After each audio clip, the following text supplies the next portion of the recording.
Assalamualaikum warahmatullahi wabarakatuh. Halo kakak-kakak, teman-teman, dan adik-adik semua.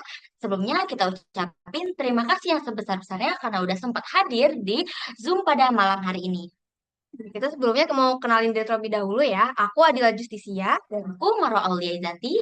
ini mahasiswa kedokteran Fakultas Kedokteran Universitas Lampung. Nah, di sini kita mau ngapain sih? Kita mau sedikit nih kasih ilmu yang udah kita pelajari di kuliah ke kalian. Semoga bisa bermanfaat ya.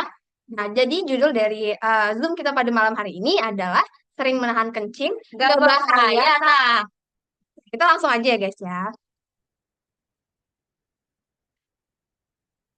Nah, ayo, di sini siapa aja nih yang suka nahan pipis?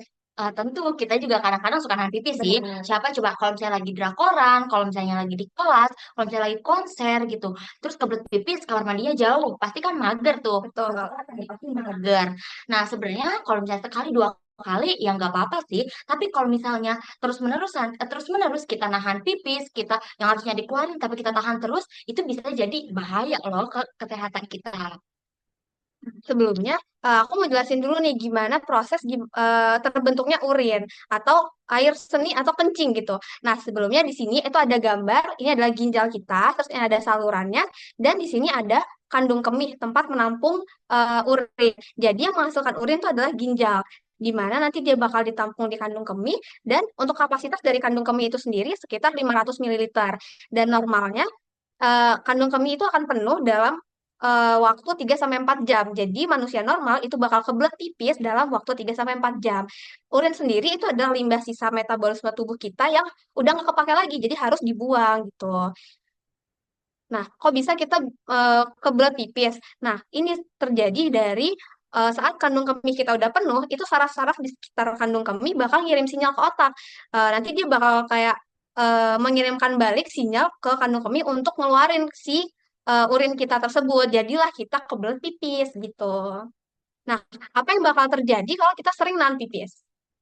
Oke, yang pertama adalah nyeri perut bagian bawah. Sebenarnya ini logika aja sih. Coba kalau misalnya harusnya ada pipis atau urin yang harusnya dikeluarin, tapi kitanya nggak dikeluarin atau makin numpuk-numpuk di bagian kandung kemih itu, kan lama-lama kandung kemihnya akan penuh. Yang mana harusnya tadi kapasitasnya tuh 500 mili. Kalau misalnya makin penuh yang nggak dikeluarin, nah itu lama-lama otot dari kandung kemih itu akan menegang dan itu bisa menyebabkan rasa sakit di bagian bawah, terutama di bagian kandung kemihnya. Oke, yang kedua itu ada infeksi saluran kemih. Kok bisa sih dari penumpukan urin ini bisa menyebabkan infeksi? Jadi dari urin yang tertampung itu menyebabkan suasana di dalam kandung kemih itu makin cocok untuk bakteri itu tumbuh berkembang biak. Jadi makin banyak bakteri di sana sehingga menyebabkan adanya infeksi saluran kemih. Biasanya ditandai dengan nyeri saat berkemih. Jadi pas kencing itu kayak sakit gitu. Nah, selanjutnya.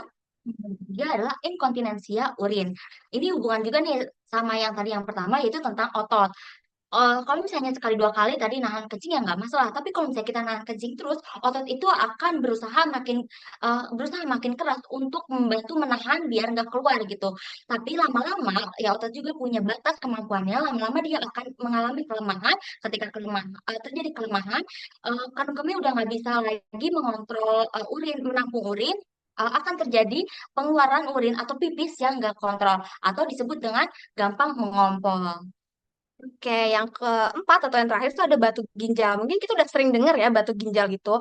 Nah, sebenarnya batu ginjal tuh beneran ada semacam batu atau endapan semacam kristal gitu di ginjal kita. Nah, hal ini terbentuk karena adanya endapan mineral seperti kalsium dan natrium yang berlebih. Eh, Endapan ini itu karena kita menahan kencing. Jadi kencing itu saat ditahan itu dia akan tertumpuk dan bakal ngendep di bawahnya. Sama kayak misalnya kita buat kopi yang lama-lama dia bakal ada endapan di bawahnya. Nah, sama halnya dengan urin kita. Endapan tersebut kalau semakin sering terjadi, semakin banyak dia bakal mengeras atau mengkristalisasi, terbentuklah si batu ini yang biasanya bakal kerasa sakit banget saat kita mau kencing ataupun saat di ada namanya tuh tes ketok ginjal itu bakal kerasa sakit banget gitu. Nah, solusinya apa sih dari penyakit-penyakit yang sudah kita sebutkan sebelumnya? Nah, ini ya sebenarnya solusinya adalah kita cegah gitu, biar kita nggak mengalami penyakit-penyakit tadi. Yang pertama adalah yang paling sering kita dengar dari kecil, yaitu adalah pentingnya minum air putih. Ini bukan minum air bersoda atau minum air manis ya, tapi benar-benar air mineral putih. Coba bayangin aja nih, kalau misalnya ada urin yang tertampung di kandung kemih, itu bisa jadi karena dia itu ngendep nih di saluran-saluran saluran kemih itu. Nah, salah satu upaya biar alirannya lancar yaitu dengan dikasih dengan air mineral ini air putih sehingga saluran kemih itu bisa maju dengan lancar sehingga dalam pengeluaran urinnya juga nggak susah gitu. Nah, selanjutnya itu adalah dengan tidak menahan kencing. Jadi sesuai dengan judul kita kan menahan kencing bisa menyebabkan banyak penyakit yang tadi sudah kita jelaskan. Nah, jadi solusinya ya jangan menahan kencing gitu. Jadi kalau misalnya kita udah kerasa, itu harus cepet-cepet ke toilet. Apalagi kalau misalnya nggak ada pekerjaan yang mendesak kayak misalnya cuma di kamar doang atau pokoknya nggak ngapa-ngapain, nggak lagi ujian atau lagi kuliah gitu, bisa langsung cepet ke kamar mandi gitu. Selanjutnya. Kan di sini berhubungan dengan pertumbuhan infeksi saluran kemih yaitu pertumbuhan bakteri. Nah, eh, gambar maksud di sini adalah kalau misalnya kita habis buang air kecil, jangan lupa adalah higienitas. Ini kebersihan ini bukan cuma di ngaruh ke penyakit saluran kemih aja ya, tapi ke penyakit-penyakit lain gitu berhubungan dengan bakteri. Jadi salah satu upayanya adalah kalau misalnya kita buang air kecil, jangan lupa kita menceboknya itu dengan benar. Jadi bukan dilap dengan tisu doang atau langsung dipakai lagi celana dalamnya. Nah setelah setelah kita uh, cebok juga jangan lupa untuk mencuci tangan dengan sabun karena kan kita habis memegang kemaluan kita kayak gitu. Nah, selain itu juga ada cara cebok yang benar. Jadi, mungkin ada beberapa orang yang masih salah tentang cara cebok, yaitu dia biasanya kalau cebok kan emang lebih gampang tuh kayak sekali tarik itu dari belakang ke depan. Nah, sebenarnya itu salah. Yang benar itu dia cebok dari depan ke belakang. Nah, depan yang dimaksud ini khususnya untuk wanita, itu kan di depan ada kemaluan dan juga ada lubang kencing. Nah, untuk yang di belakang itu ada nus atau baiknya untuk yang di belakang itu lebih kotor dan lebih banyak bakterinya dibandingkan yang di depan. Jadi kalau kita cebok dari belakang ke depan, bakteri yang di belakang itu akan terbawa ke depan, yang mana bisa masuk ke saluran cerna, ke saluran kencing ataupun bisa masuk ke dalam rahim kita yang bisa menyebabkan banyak infeksi. Salah satunya infeksi saluran kemih tadi. Jadi bagusnya dari depan ke belakang dan jangan lupa cuci tangan setelah cebok gitu. Oke, udah selesai. Oke, udah selesai ya teman-teman. Semoga tadi penyampaian kita ini bisa bermanfaat, Tuh, bisa jangan lupa diaplikasikan. ya, Gitu. ya. Oke, mungkin dari kita cukup sekian. Kita ucapkan terima kasih. Wassalamualaikum Wassalamualaikum warahmatullahi warahmatullahi wabarakatuh. wabarakatuh.